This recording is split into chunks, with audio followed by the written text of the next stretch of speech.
Well, throughout the course of his life, Marx made a large number of incredible contributions, I would say, to human thought.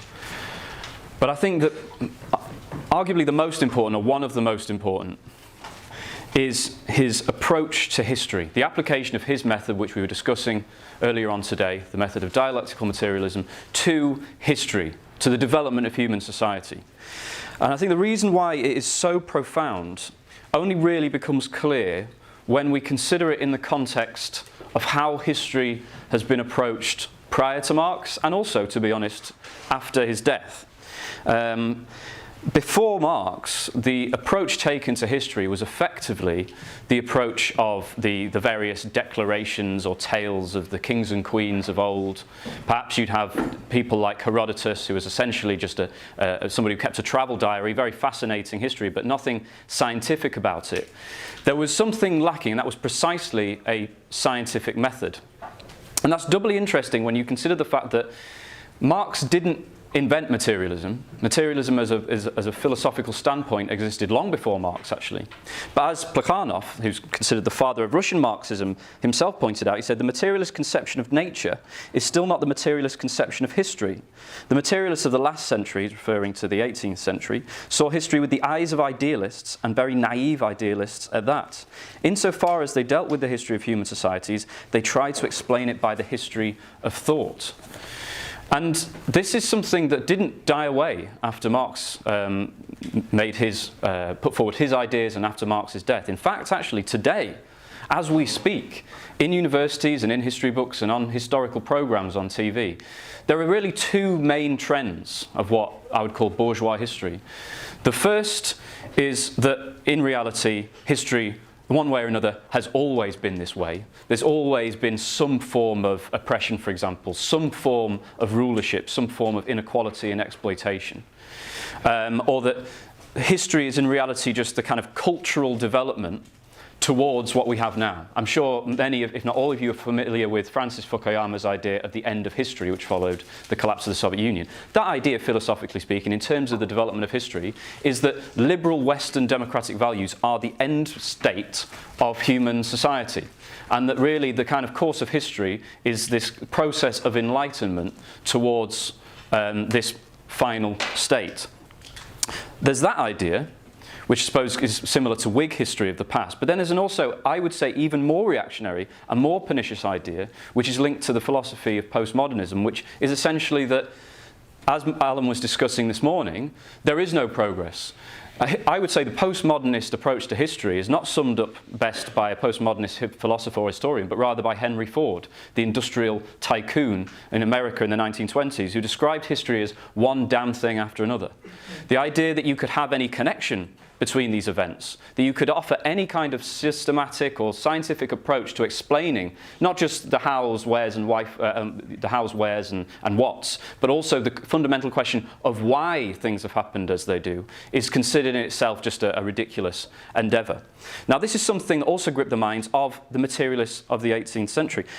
They thought, Alan this morning was talking about this separation between the body that the materialists such as Descartes, for example, considered to be just a machine, but then you had a strange contradiction that you had this body as the machine, but how do you explain the ghost in the machine as they thought of it? How do you explain the soul? And so we had this dualism between the material and the spiritual.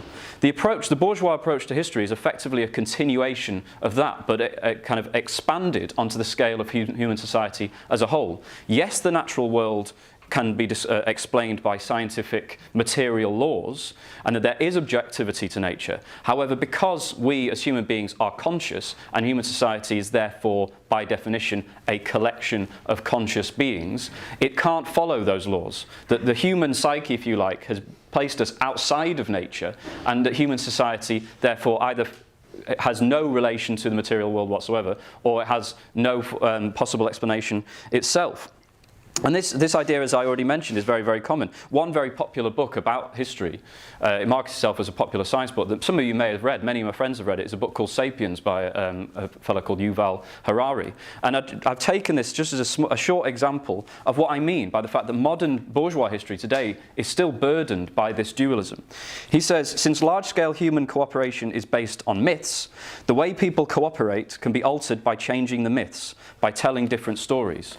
So history is basically the course of development of different ideas. And if people start having different ideas, then society changes accordingly. Now, we would say that's idealism, that the materialism of these kind of original 18th century materialists and their kind of, I don't know, modern descendants is an incomplete idealism. And what Marx contributed, which no one up until that point had done, was he was the first person to place the evolution of human society on a scientific material basis. And I'd like to talk a bit about how he did it. He was a big fan of Charles Darwin. Marx himself, he lived through a scientific revolution in his lifetime. And I don't think it's any coincidence that Marx's very famous preface to a contribution to the critique of political economy actually came out in exactly the same year as Darwin's Origin of the Species in 1859. And I think Engels sums this up best, Marx's relationship to Darwin, in his speech that he gave at Marx's graveside after Marx's death, obviously. He said, just as Darwin discovered the law of development of organic nature, so Marx discovered the law of development of human society. The simple fact, hitherto concealed by an overgrowth of ideology, that mankind must have first of all eat, drink, have shelter and clothing before it can pursue politics, science, art, religion, etc. And Marx himself explains in Capital, he talks about labour. It's all very well saying, oh, well, okay, we're going to take a scientific approach to history. We're going to try and root it in material conditions. How are we going to do that? And what Marx did is, rather than rooting the development of history in the brains of men and women, he rooted it in their labour. If you like, rooted it in the hand rather than the head. In Capital Volume 1, he says, labour, then, as the creator of use values, as useful labour, is a condition of human existence, which is independent of all forms of society, by which he means it's just a permanent state of our existence. It is an eternal, natural necessity which mediates the metabolism between man and nature, and therefore human life itself. So just as Darwin traced the evolution and development of the species of this planet based on their relationship with the natural world and their surroundings, Marx did something similar, mediated by this labour. And what's interesting is this if you like, the transference of history from the head to the hand is something that's actually been confirmed by more recent scientific studies.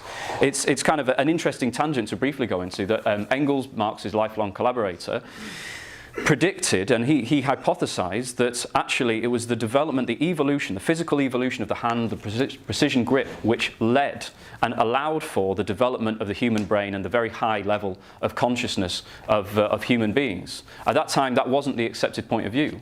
Further research, more recent scientific studies, have confirmed precisely that. So this idea of labour being the primary kind of the basis of the development of human society is something also confirmed in the natural world. But certain very important conclusions flow from this, because simply saying it is the production of the necessities of life and labour which is the base of human society, that is our starting point for a materialist, a consistently materialist approach to history. But we have to go a little further than that, and I think one of the most important quotations that I can offer in terms of Marx's approach to history comes from his preface to a contribution to the critique of political economy. And I will quote it in full. It's slightly long, quite dense, but we can unpack these ideas over the course of this session. In the social production of their existence, men inevitably enter into definite relations which are independent of their will, namely relations of production appropriate to a given stage in the development of their material forces of production. The totality of these relations of production constitute the economic structure of society, the real foundation on which arises a legal and political superstructure, and to which correspond definite forms of social consciousness. The mode of production of material life conditions the general process of social, political, and intellectual life. And this famous line, "It is not the consciousness of men that determines their existence, but their social existence that determines their consciousness." Now, there's a lot of ideas in this paragraph. The first one to start with, which is extremely important, that when we talk about labour, we're necessarily, in every every case talking about a social process. The interaction, and we were discussing dialectics earlier, the dialectical relationship between humanity and the natural world is one that takes place in a social way. All forms of human society are based on some level of cooperation, interaction, and interdependency between different individuals. And so, necessarily, at any given stage of the development of productive forces, by which it means the instruments, technology, techniques, the means by which we extract our necessities of life from the natural world, that necessarily brings people together in some form of productive relations, which then, the totality of these relations, act upon the individuals in society themselves, almost like a natural force. When we're born into a society, when we're born into capitalism, for example, we can't simply think, well, this doesn't seem like a very good idea, let's live a different way. It forces it imposes itself on us as if it were the natural world. And this is something that's confused people in the past and still continues to confuse people. I mentioned that quote from Harari. Marx actually, in Capital, in chapter 2 of Capital, responds to these ideas 150 years before they're put out. He says, it's also declared that these characteristics, by which he's referring to the different features of society, are the arbitrary product of human reflection. This was the kind of explanation favoured by the 18th century. In this way, the Enlightenment endeavoured, at least temporarily, to remove the appearance of strangeness from the mysterious shapes assumed by human relations whose origins they were unable to decipher. So an important thing to understand at all points when we're talking about the Marxist approach to history is it's one rooted in the relations between people. And we consider relations to be a real thing. The real and the material is not simply the kind of physical objects, the tangible reality that we can see, hear, feel, whatever. It's also the relations between those things. Gravity is real, but it is ultimately a relation between things rather than a physical entity itself. And you can see this in the kind of economic and social relations that form our society. And there's another aspect to this, which I've already mentioned, which is the dialectical aspect. I've concentrated on the kind of materialist basis of the Marxist approach to history. But it is also a dialectical theory, which is very important. This isn't a secondary feature of the theory. Because how do things develop dialectically? They develop, as Alan was explaining, through a process of constant and inevitable change. But not only change, we're not talking about a gradual, easy transition from the lower to the higher, but one that is contradictory, one that is rooted in contradiction, and one which proceeds in leaps and bounds, in revolutions essentially. And we can see its reflection in human society itself.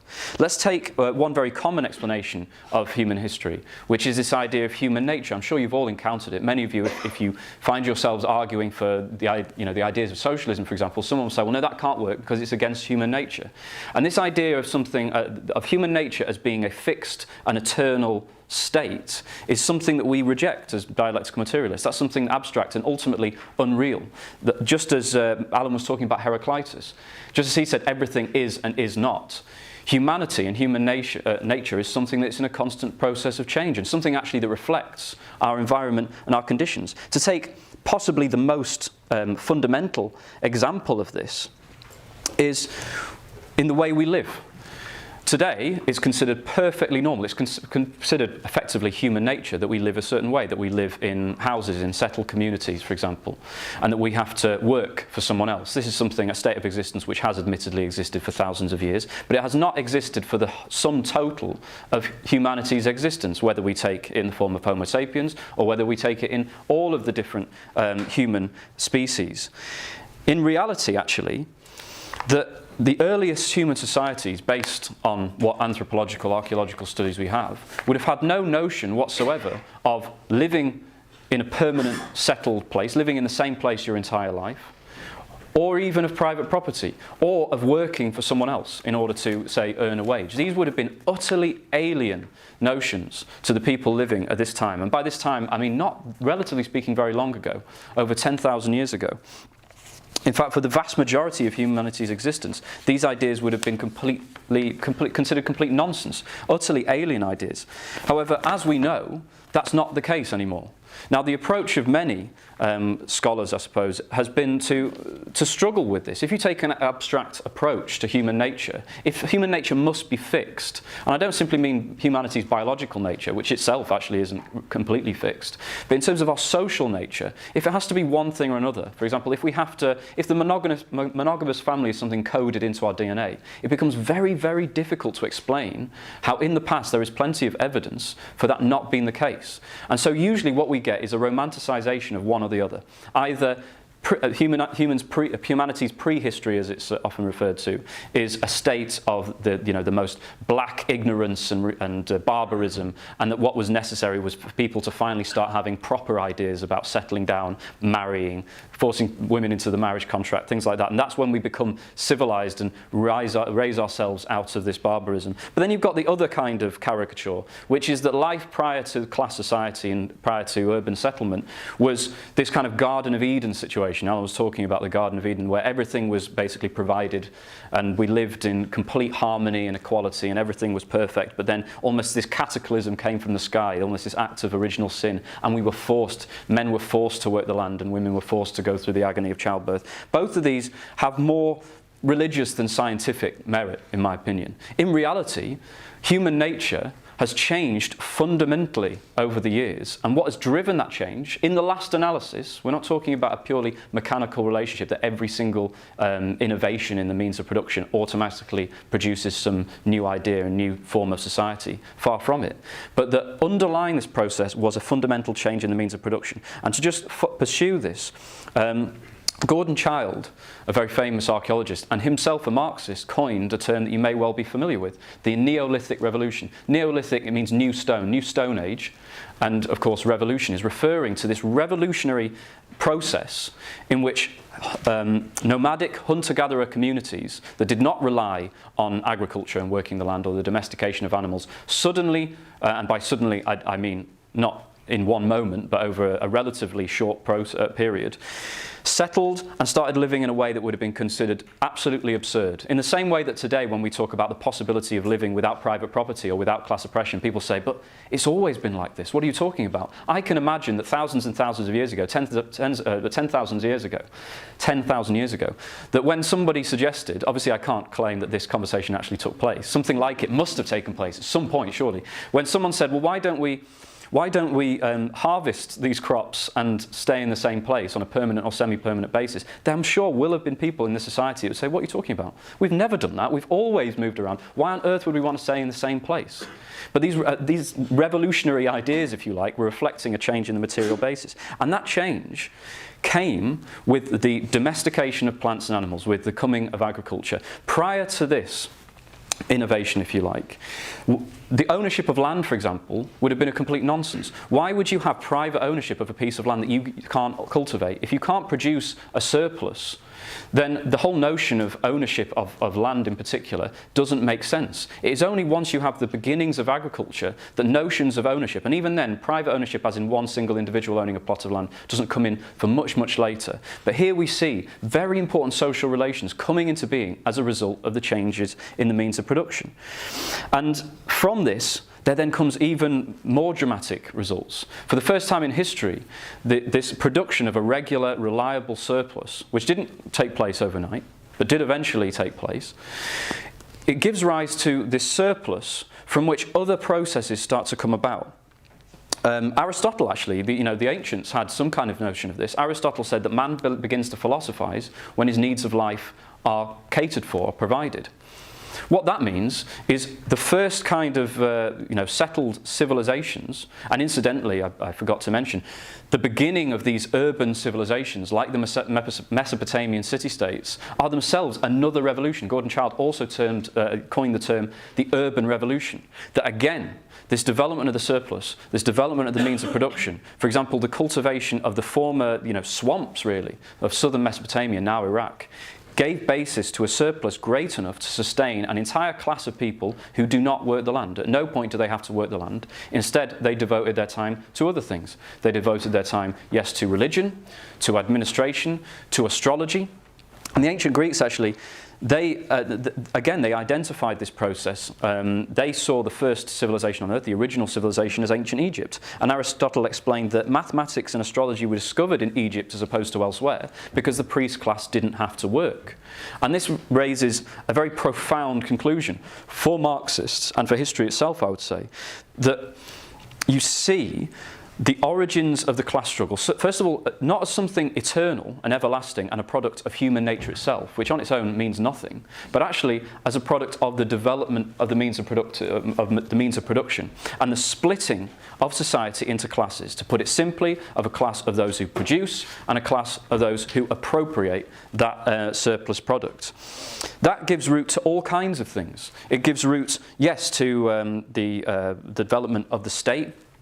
Engels explained, based on also Marx's work in relation to the anthropology of the time, he explained that the state is not something that's everlasting and eternal, that kingship is not some inbuilt part of human nature. He explains, and this is, I'm quoting from his book on the origin of the family, private property and the state, society at a certain stage of development is the admission that this society has become entangled in an insoluble contradiction with itself, that it is split into irreconcilable antagonisms which it is powerless to dispel.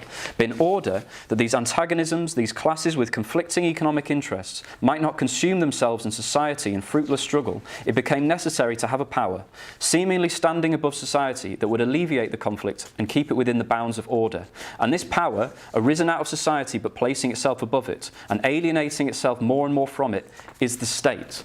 And we can see this in the fact that city-states, kings, are themselves socially evolved things. There is very little, if any, evidence for any kings whatsoever prior to about 3000 BC, give or take.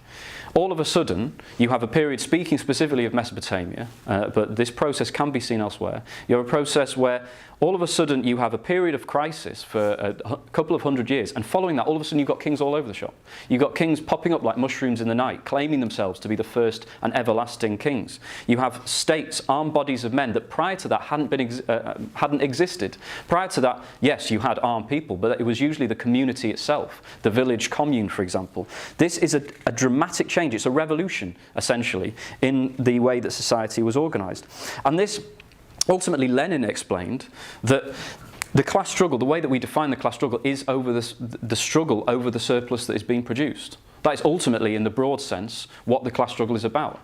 But after this class struggle evolves, as Marx explains, it becomes the motor force of history. It becomes, as he puts in the Communist Manifesto, the history of all hitherto existing society is the history of class struggles. Those of you who've read the manifesto will notice there's a little footnote after that line where Engels, after the event, has come in and said actually what he meant is written history, because prior to that you did not have class society, you did not have a state. Writing. History itself, the way we understand and approach history, is itself a product of the class struggle. The origin of writing comes through the development of this surplus, of trade and exchange. The first ever form of writing, if you can call it that really, is symbols to denote things like cattle, sheep, just little tokens that would imprint on a piece of clay the picture of a sheep, for example. Eventually, these pictures became what you'd call a pictographic script. They started to denote, basically, people were drawing the things that they wanted to communicate. Eventually, that became increasingly abstract, and this process was being underpinned by development of trade, commerce, and the development of production. Eventually, these abstract symbols became, in Mesopotamia, the cuneiform script that gave birth to things like the Epic of Gilgamesh. Alan mentioned that Genesis comes from a Babylonian story. That was written in that script. The Code of Laws of Hammurabi, that arguably the first constitution on earth, that is, again, a product of that script. It came from essentially the accounting practices of a bunch of temple bureaucrats in what is now Iraq. It's not nearly as romantic as people would have you to understand.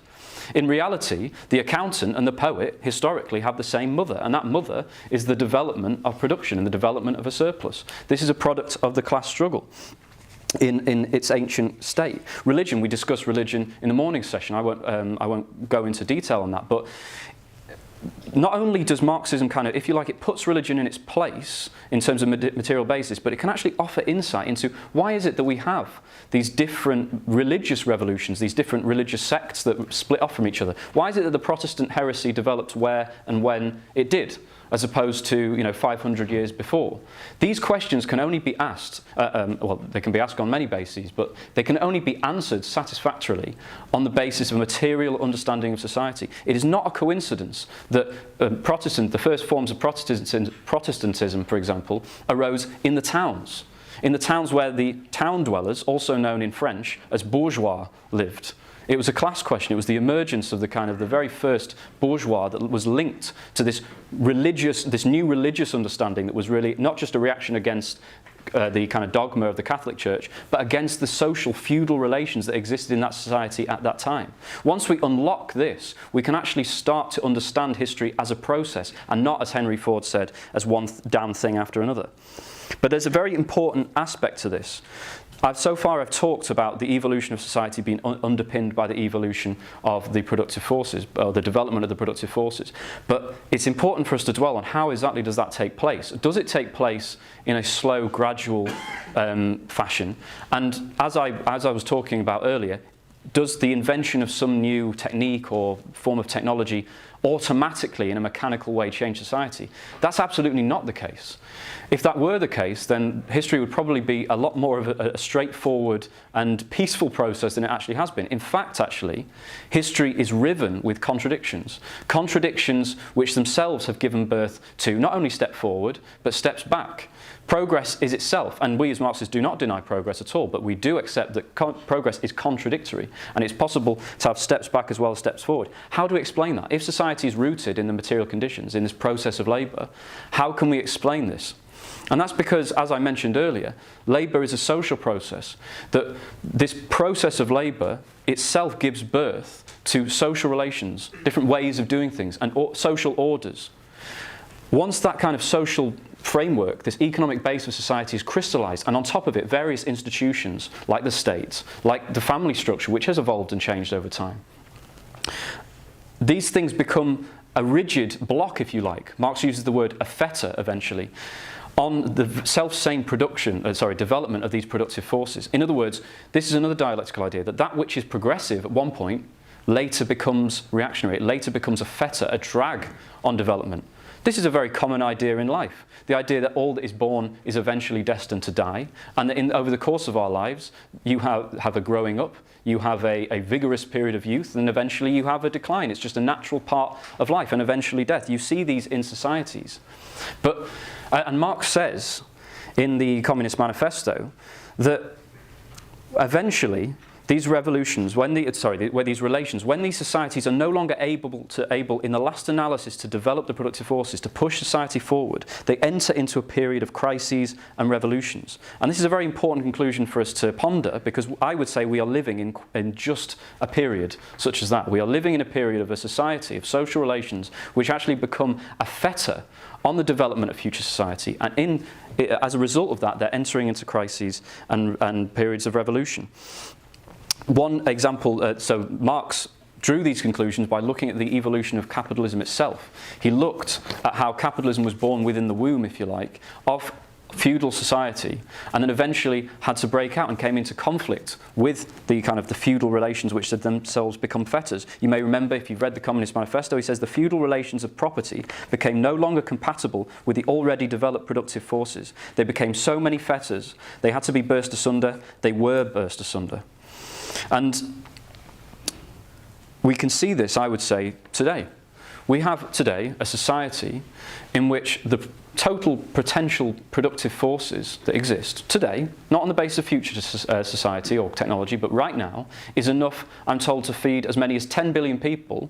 But Prince William, on the birth of his third child, by the way, as a coincidence, said that the world is overpopulated. We have a situation, one of the comrades earlier on today spoke about the Oxfam study and other studies that pointed to the fact that, 45 individuals own as much as 3.5 billion.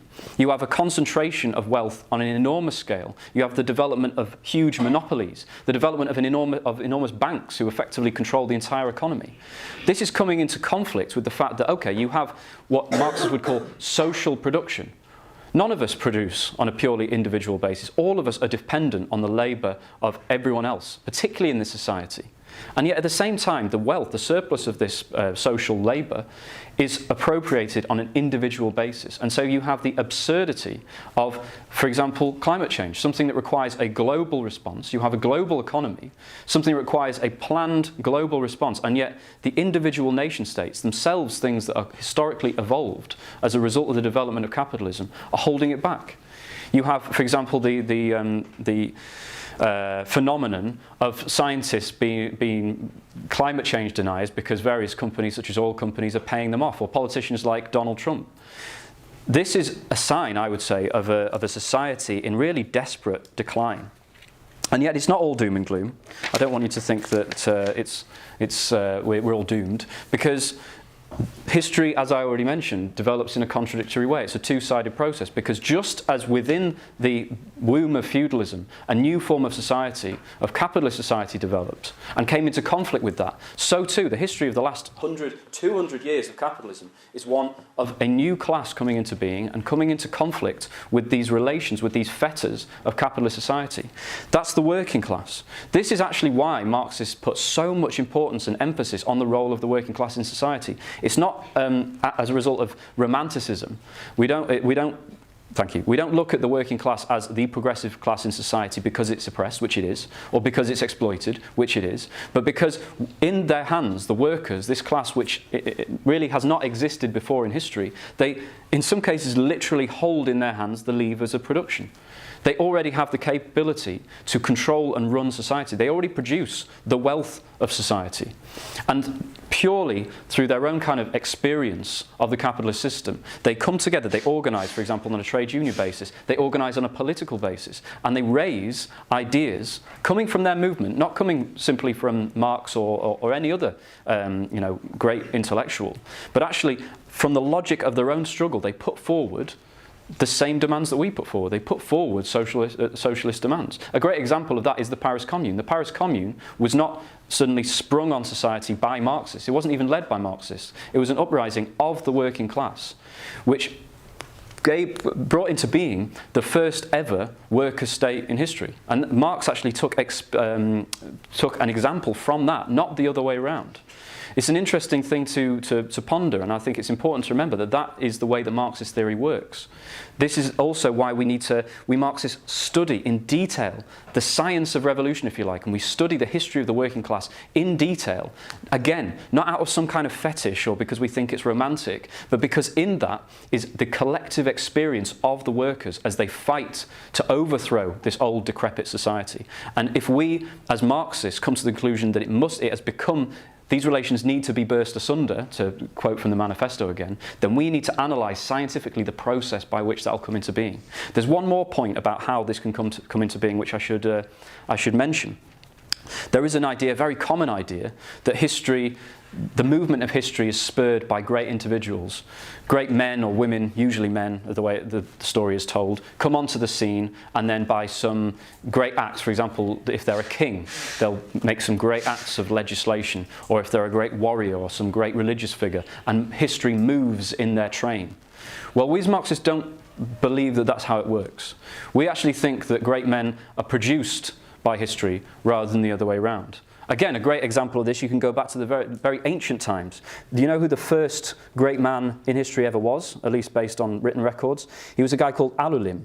He's the first king listed on the Sumerian king list. This is something from 5,000 years ago. And he apparently, when he became king, he apparently ruled for 28,800 years. So a great advert there for the Mesopotamian diet.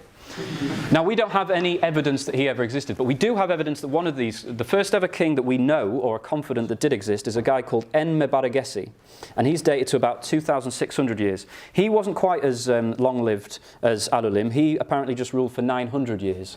There are two conclusions that we can draw from this. The first one is that ever since these institutions of kingship and of great men have emerged, which have not existed for all time, there has been a vested interest, in you like, of saying it's always been like this. It's been like this for 30,000 years. How can you get rid of kings? It's been like this for longer than agriculture existed.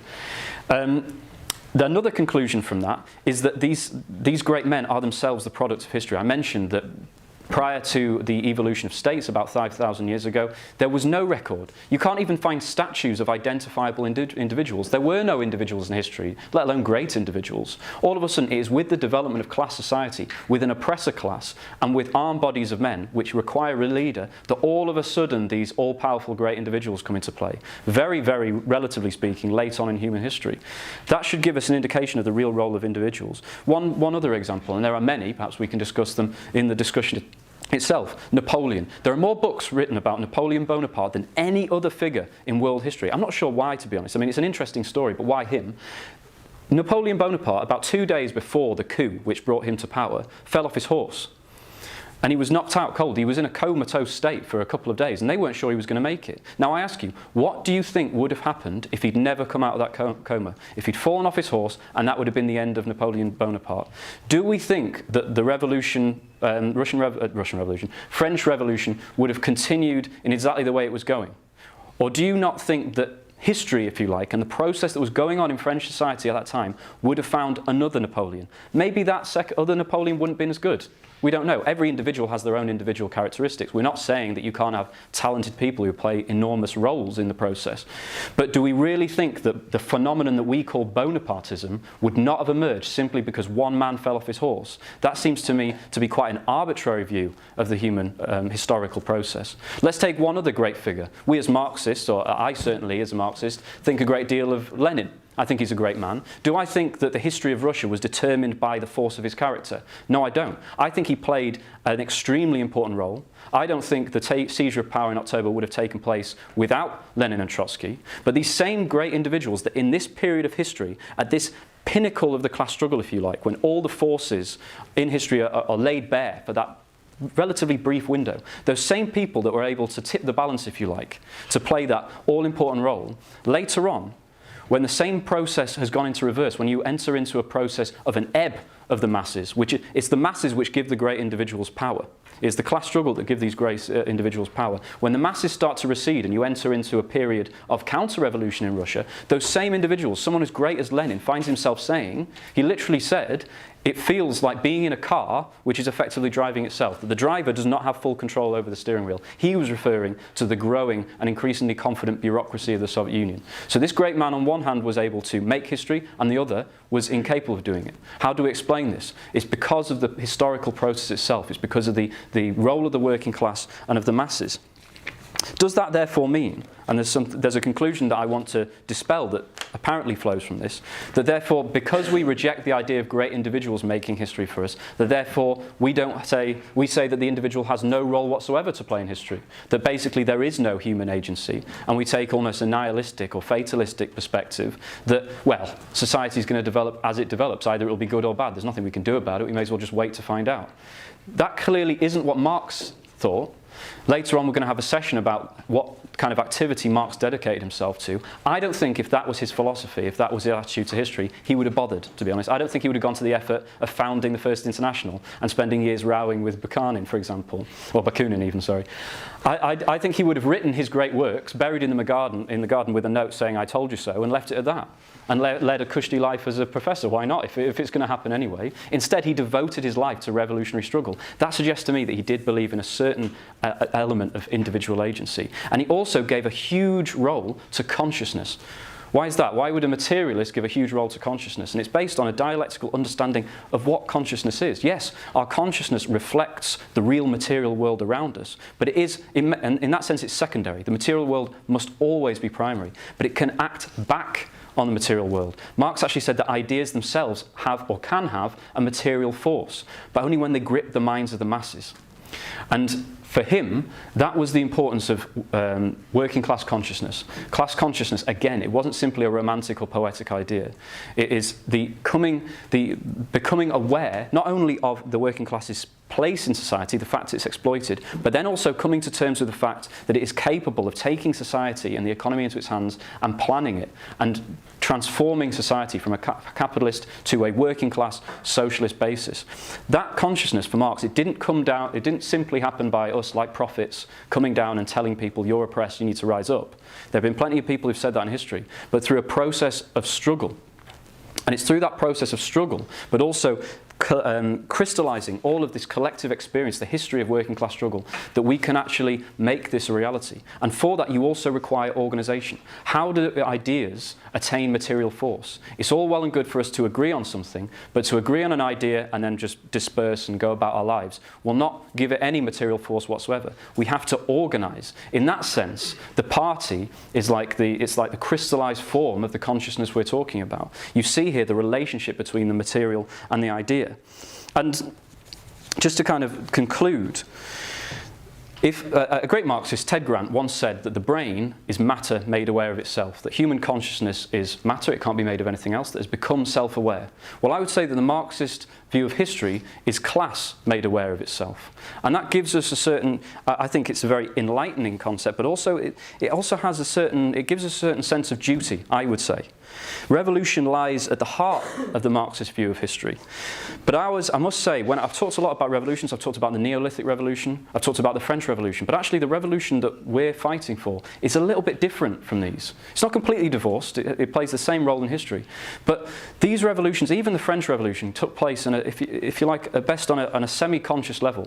I think the people who were fighting for these ideas like liberty, fraternity, equality, they were espousing kind of idealized versions of the same capitalist relations or bourgeois relations that would eventually come into being. But they didn't literally see it as we are a class overthrowing a defunct social system. That idea didn't exist anymore. Likewise, during the time of the Neolithic Revolution, I very much doubt people were thinking about it in those terms. However, the socialist revolution, the overthrow of capitalism as a global system by a global class, the working class, it requires the conscious seizure of power by the workers and the conscious transformation of human society. That relates back to what Alan was saying about Engels' quote, that it would be a transition from the realm of necessity to the realm of freedom. For Engels, consciousness came through experience. It came through learning about the laws which determine our existence, and through that being able to move and change our own fate. Another quote that I'd like to bring forward is Archimedes famously said, "If you give him a lever and a place to stand, then he'll move the earth." I would say that the Marxist view of history is our lever. It's the lever of the working class to understand its place in the world, to understand how the world works, and accordingly to move it to its will and to change society in its own image. And finally, I would just like to end on the words of the great man himself, Karl Marx, that the philosophers have hitherto only interpreted the world. The point, however, is to change it. Thank you.